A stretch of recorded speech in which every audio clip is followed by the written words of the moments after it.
Pasaden astean jaso genuen Haurreskola Partzuergoak bidalitako hurrengo mahai negoziatzailearentzat deialdia eta beharrezkoa den dokumentazioa. Bilera hurrengo ostiralean izango da eta bi gai nagusituko dira. Alde batetik, kudeaketako langileen monografiak eta gero beste alde batetik, kudeaketako langile zein hezitzaileen kontsolidazio prozesuentzako deialdietan ezarri behar diren oinarri orokorrak.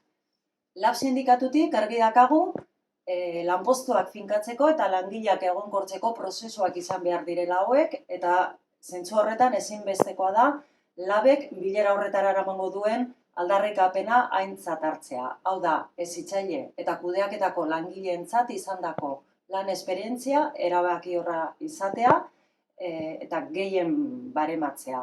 Horren ostean, lab sindikatutik langileekin bilduko gara, dakagun informazioa partekatzeko, zeuen ekarpena jasoteko, eta dakagun informazio guztia zeuekin konpartitzeko.